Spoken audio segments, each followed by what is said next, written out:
اور خاص کر پیپلز پارٹی اور نون لیگ، ان کو دیکھنا ہے کہ وہ کیا کوئی اس حوالے سے جو پہلے ان کا سٹانس تھا 8 فروری سے پہلے یا اس سے پہلے جب پی ڈی ایم بنی تھی اس وقت ووٹ کو عزت دے رہے تھے، کیا اب بھی وہ دیں گے یا نہیں؟ ساؤتھ ایشیا کے سب سے پرانے سیاستدان نواز شریف کی اب پوزیشن کیا ہے؟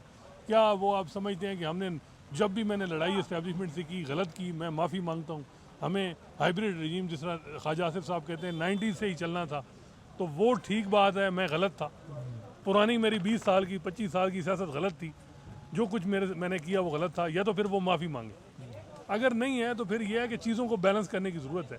اب سیدھی بات ہے کہ اس وقت سویلین جو سپیس ہے وہ بڑی کم ہو رہی ہے، اور سیاسی جماعتیں جو دو بڑی جو جمہوریت میں سب سے اہم رول ہے سیاسی جماعتوں کا، وہ ایک قسم کی وہ انہوں نے سمجھوتا کر لیا اپنے مفادات کا، وہ جمہوریت کو انہوں نے پیچھے چھوڑ دیا، انہوں نے عدلیہ کو ختم تقریباً آلموسٹ کر دیا 26ویں ترمیم کے بعد جو آپ کے سامنے ہے۔ تو اب ان حالات میں تو یہ ہے کہ میرا خیال ہے کہ پہلے تو سیاسی جماعتیں ان کو رضا رحمانی صاحب کو پیپلز پارٹی کو سجیشن دینی چاہیے کہ آپ جو ہے وہ کہاں کھڑے ہیں۔ اسی طرح نون لیگ سعد رفیق صاحب کے بھی ٹویٹ آتے ہیں، وہ بھی ان کو بھی نون لیگ کو پہلے سمجھانا چاہیے، پھر پی ٹی آئی کے اندر جو لوگ ہیں وہ عمران خان کو سمجھائیں کہ بھائی آپ بھی سیاسی لوگوں سے بات کریں، ہر بات پہ پھر اسٹیبلشمنٹ کے اندر بھی بات ہونی چاہیے کہ ہم جو ہے وہ ذرا ہر معاملے ہر دفعہ جو ہے یہ جو ہمیں جو کام دیا گیا ہے وہی ہم کریں جو آئین کے مینڈیٹ میں، اگر ہم دوسرے کریں گے یہ اسٹیبلشمنٹ کے اندر والی باتیں نہ کریں، یہ ذرا مسئلہ خراب ہو جائے گا۔ بہرحال میرا یہ رائے ہے کہ یہ جو نیشنل ڈائلاگ ہے اس میں صرف 2 فریق ہیں، باقی جو فریق تھے بھی نا کسی زمانے میں وہ اس وقت تک تھے جب تک ان کی پبلک میں کچھ عزت یا کچھ سپورٹ یا کچھ ووٹ تھی۔ تو میرے خیال میں اس وقت ایک فریق جو ہے وہ ڈنڈے کے زور پہ فریق ہے اور ایک فریق جو ہے وہ عوامی سپورٹ کے زور پہ فریق ہے۔ اب اگر اسٹیبلشمنٹ اور پی ٹی آئی یا ٹو بی پریسائز اگر اسٹیبلشمنٹ اور عمران خان کے درمیان اگر ایک ڈائلاگ ہو جائے نا تو وہ بھی عملی طور پہ وہ ہی نیشنل ڈائلاگ ہے، کیونکہ جہاں تک نون لیگ اور پیپل پارٹی کا تعلق ہے اس میں کوئی شک نہیں کہ وہ بطور سیاسی جماعتیں اپنا وجود رکھتی ہیں، مگر حقیقت یہ ہے کہ اس وقت یہ دونوں جماعتیں جو ہیں ان کی نمائندگی اسٹیبلشمنٹ ہی بہتر انداز میں کر رہی ہے اور کر رہی ہے، اور یہ ہم نے اگر اور ہم نے دیکھا ہے تو اس وقت بطور فریق پیپل پارٹی اور نون لیگ کی وہ اہمیت نہیں ہے جو اسٹیبلشمنٹ کی ہے، اور دوسری طرف تو صرف عمران خان اور پی ٹی آئی ہے۔ میرے خیال میں عملی طور پہ چاہے ججز ہیں، عدلیہ ہیں، چاہے پارلیمنٹ ہے، چاہے یہ شہباز شریف کی حکومت ہے، چاہے پیپل پارٹی ہے، چاہے نون لیگ ہے، یہ عملی طور پہ اس وقت وہ سٹیک ہولڈر نہیں ہیں جن کے درمیان ڈائلاگ کی ضرورت ہے۔ عملی طور پہ صرف اسٹیبلشمنٹ اور عمران خان جو ہیں ان کے معاملات جس روز طے ہو گئے نا، آپ یقین کریں یہی شہباز شریف، نون لیگ اور یہی پیپل پارٹی اور آصف زرداری کہیں گے کہ نیشنل ڈائلاگ ہو گیا جی اور بڑا کامیاب ہوا۔ نہیں سر، آپ بات کر رہے ہیں 2 فریقین کے درمیان معاملات طے پانے کی، ہم بیسیکلی بات تو ہو رہی ہے گرینڈ نیشنل انسٹیٹیوشنل ڈائلاگ۔ اچھا، اور کون کون سے ادارے رہ گئے بتا دیں؟ اب آج عمران خان کے ساتھ آنا سیریس نوٹ، عمران خان کے ساتھ فوج بیٹھ جاتی ہے، چلے مان لیا فیلڈ مارشل صاحب بیٹھ جاتے ہیں، ان دونوں کے درمیان معاملات طے پا جاتے ہیں، کہا جاتا ہے جی کہ فارم 47 والوں کو ہم باہر نکالتے ہیں، آپ آ جائیں اقتدار میں۔ صحیح ہے۔ کیا دیگر جو فریقین جو اس وقت سٹیک ہولڈر بن جائیں گے آپ کے اس فارمولے کے مطابق، میں آپ پھر کو وہ بتاؤں ڈیمانڈ کریں گے یہ اسٹیبلشمنٹ اور پی ٹی آئی کے درمیان ڈائلاگ میں جو بھی فیصلہ ہوگا نا، آپ نون لیگ اور پیپل پارٹی اس پوزیشن میں نہیں ہے کہ اس کی کوئی مخالفت کر سکیں، وہ کہیں گے یہ ہمارا فیصلہ ہے۔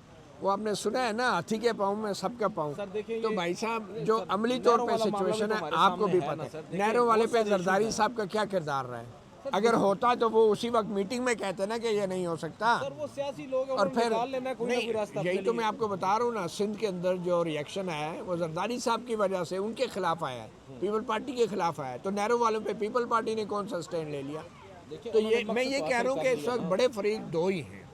آپ کیا کہنا چاہیں گے؟ بس سر آپ کی بات بالکل درست ہے، میں اس سے بالکل بھی ڈفر نہیں کر رہا، میں یہاں تک بات کہہ رہا ہوں کہ اگر آپ لوگوں کا مقصد یہ ہے کہ آپ نے ڈائلاگ کرنا ہے، جو رضا ربانی صاحب کی اس تجویز کو ہم دیکھیں گرینڈ انسٹیٹیوشنل ڈائلاگ ہے، تو جیسے بھی ہے، اب 26ویں آئینی ترمیم ہو گئی ہے، عدلیہ کا شاید سٹیک اتنا نہیں ہے لیکن جوڈیشل کمیشن ہے، اب تو جو انسٹیٹیوشن ہے وہ زیادہ عدلیہ سے زیادہ جوڈیشل کمیشن بن چکا ہے، اور کمیشن میں کیا ہے؟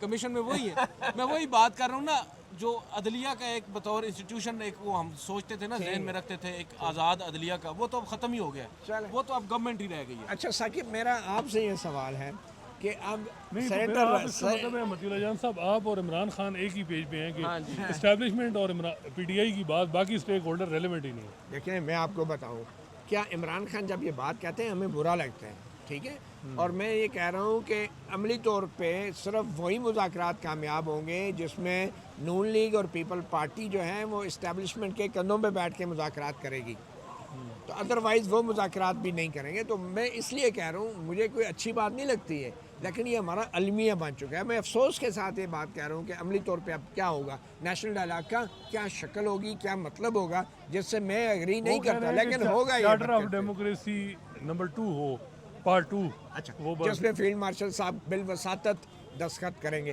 بہرحال ثاقب بشیر صاحب یہ بتائیں, آپ کو نہیں لگتا کہ سینیٹر رضا ربانی جیسا سینئر سیاستدان جن کے ایک تاریخ ہے, کریڈنشلز ہیں ان کے, ماسوائے ایک آدھ ووٹ کے جو انہوں نے روتے ہوئے دے دیا تھا, ان کی جمہوری کریڈنشل ہیں, ان کی طرف سے اگر نیشنل ڈائلاگ کی بات کی جا رہی ہے اور اگر اس کی مراد یہ ہے کہ فوج کو بھی بیچ میں شامل کرنا ہے, تو یہ کیا سیاستدانوں نے ہتھیار نہیں ڈال دیے بجائے اس کے کہ رضا ربانی اور ان کی جماعت لوگوں میں جاتی, لوگوں کو کہتی کہ حالات ٹھیک نہیں ہیں اور لوگوں کو موبلائز کرتی, وہ ڈرائنگ روموں میں بیٹھ کے اسٹیبلشمنٹ سے مذاکرات کی باتیں کر رہی ہے. کیا لگتا ہے آپ کو؟ پہلی بات تو یہ ہے کہ جب آپ رضا ربانی صاحب کا نام لیتے ہیں تو اس کا مطلب احترام سے لیا کرو. احترام سے تو یقینی طور پر آپ لے رہے ہیں, لیکن جب آپ رضا ربانی صاحب کہتے ہیں تو اس کا مطلب پیپلز پارٹی نہیں ہے. پیپلز پارٹی کا موقف کئی جگہوں پہ ہم نے دیکھا ہے, وہ مختلف رہا ہے. 26ویں آئینی ترمیم پہ بھی اگر آپ دیکھیں تو پیپلز پارٹی جو ہے وہ 26ویں آئینی ترمیم کرانے میں پیش ہے, اور رضا ربانی صاحب ایک لیٹر لکھتے ہیں کہ 26ویں آئینی ترمیم پہ ان کے کچھ خدشات, تحفظات, جو بھی آپ اس کو کہیں. تو ایک بات تو یہ ہے کہ یہ پیپلز پارٹی کا موقف نہ کبھی رہا ہے, ہو سکتا ہے وہ کوئی بیانات دیتے ہوں, لیکن رضا ربانی کی حد تک. دوسری بات سر یہ ہے کہ ٹھیک ہے, ہم سرنڈر نہیں ہے سیاستدانوں ایک آئیڈیل سچویشن کو ہم ڈسکس کر رہے ہیں. میرا خیال میں عملی طور پر کیا ہو سکتا ہے, ممکنہ طور پر ہمیں وہ نہیں دیکھنا چاہیے کہ نیشنل ڈائلاگ کی ہم بات کر رہے ہیں, لیکن یہاں اس وقت جو سچویشن ہے, اس سچویشن میں اگر آپ کہیں کہ عمران خان اور ان کے کوئی نیشنل جو ہے وہ ایک ڈائلاگ کے نام پہ مذاکرات ہوں گے, یہ تو دور دور تک نظر نہیں آتا. اور ہمیشہ سے یہی کہا جاتا ہے کہ یہ ہائیبرڈ نظام جو وزیر دفاع ایڈمٹ کر چکے ہیں کہ یہ ہائیبرڈ نظام ہے اور یہی چلے گا, یہ جو ہے وہ پیغام دیا جاتا ہے. اور کم سے کم جو ہے وہ 27 یا 29 تک اگر یہ پارلیمنٹ رہتی ہے. پھر ایک اور بڑی بات ہے, ٹھیک ہے پی ٹی آئی ہے اور آپ کہتے ہیں کہ یہ مسلم لیگ نون اور پیپلز پارٹی جو ہے وہ اسٹیبلشمنٹ کے کندھوں پہ بیٹھ کر مذاکرات, یا صرف 2 ہی فریق ہیں ڈائلاگ کے. مسئلہ یہ ہے کہ اس وقت لولی لنگڑی فارم 47 کی جو بھی ہے 2/3 میجورٹی کی حکومت ہے, یہ ہمیں نہیں بھولنا چاہیے. 2/3 میجورٹی کی حکومت سے آپ کو نکلنے کے لیے میرا خیال میں اتنی بھی آسانی نہیں ہوگی کہ آپ کہیں کہ وہاں سے نکل کر کے جی خان صاحب سے. پھر عمران خان جس بندے کا نام ہے وہ بھی ان پولیٹیکل پارٹیز کی ریڈ لائن ہے. جس طرف آپ نے اشارہ کیا کہ ان کے پاس اتنی پاور نہیں ہوگی کہ یہ اس کو ریزسٹ کر سکیں, کیونکہ عمران خان کے پاس پاور ہے, پبلک ہے, ووٹ ہے.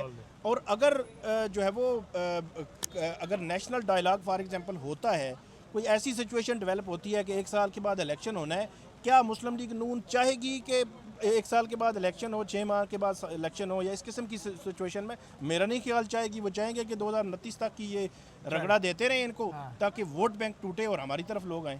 چلیں آخر میں کوئکلی, اب جو ڈاکومنٹس غائب ہو گئے, جناب سندھ ہائی کورٹ کا ایک بہت بڑا فیصلہ تھا, ایک غیر ملکی کمپنی تھی, انٹرنیشنل کمپنی تھی, جس نے ایک شیئر ہولڈرز خریدے تھے ایک اور پاکستانی کمپنی کے اندر, وہ شیئرز خریدے تھے, اور اس کو چیلنج کیا گیا سندھ ہائی کورٹ میں.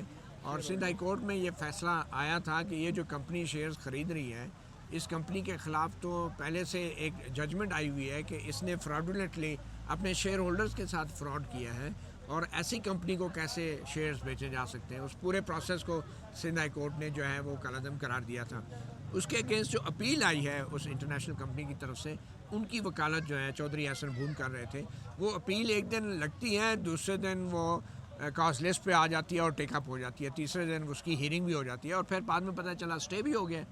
وہ جو سٹے ہوا ہے اسٹیٹس کو انہوں نے کہا کہ مینٹین رکھیں. اسٹیٹس کو مینٹین کرنے سے مراد یہ ہے کہ ابھی مزید اس پروسیس کو گورنمنٹ فائنل اپروول نہیں دے سکتی, جو بھی پروسیس وہ ہو رہا ہے.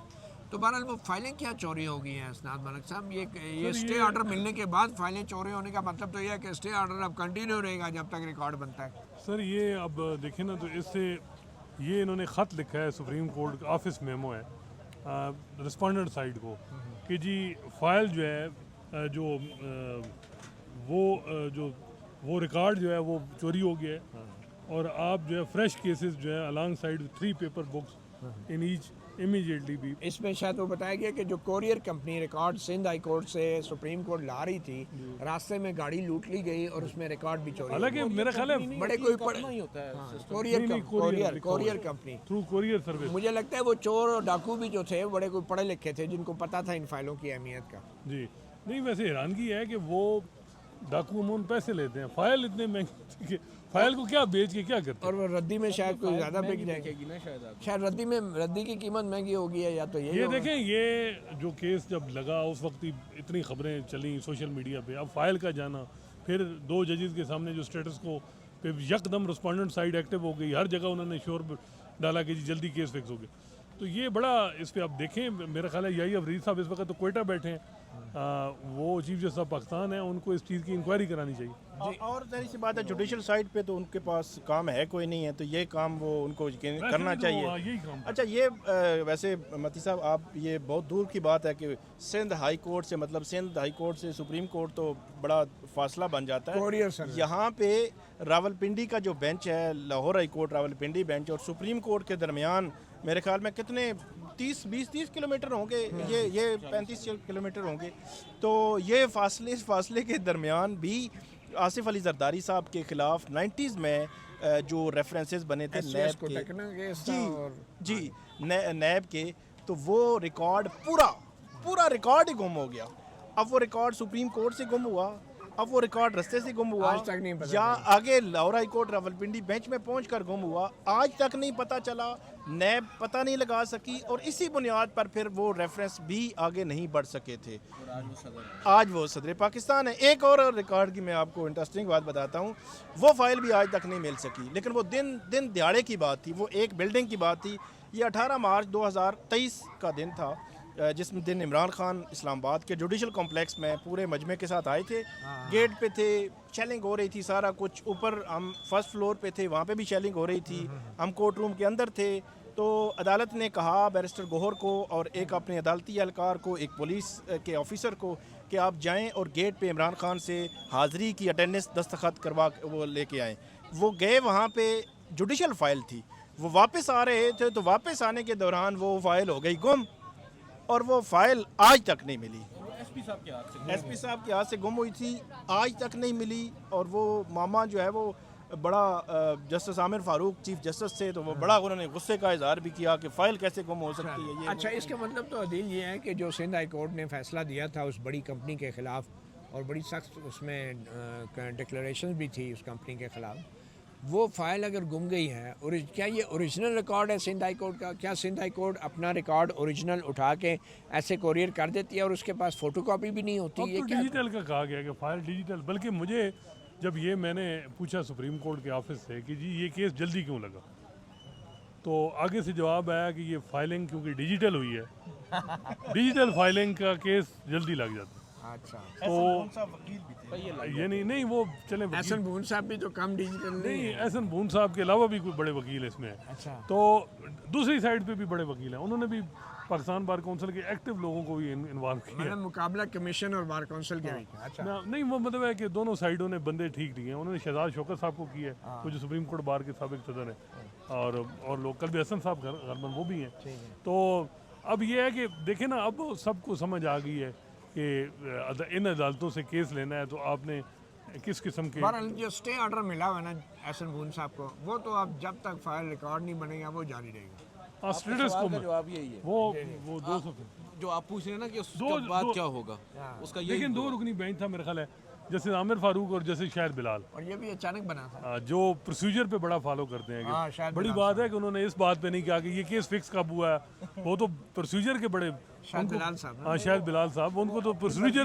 I am a man of procedure. You know. ہاں میں بڑا پروسیجر. اچھا. حالانکہ ہاں وہ اس قسم کا مائنڈ سیٹ ہے، تو وہ تو ان کو دیکھنا چاہیے تھا کہ یہ کیس تو یہ بہت بڑا اب یہ مسئلہ بنا ہے. دیکھتے ہیں کہ سپریم کورٹ اب اس معاملے کو کیسے دیکھتے. چلیں اللہ کرے سندھ کے اندر، اور وہ بھی سندھ ہائی کورٹ کے اندر، کوئی سرکاری فائل جو ہے وہ نئی بن جائے اور وہ بالکل ویسی ہو جیسے اوریجنل تھی. کبھی انشاءاللہ جی. لیکن ایشو دوسری سائڈ نے بھی بنا میرے لیا. خیال میں اس اجتماعی ولاگ سے ہم اب اجازت لیتے ہیں. Matiullah Jan M J T V, Saqib Bashir, Hasnat Malik اور عدیل سرفراز کو اجازت دیجیے. اللہ حافظ.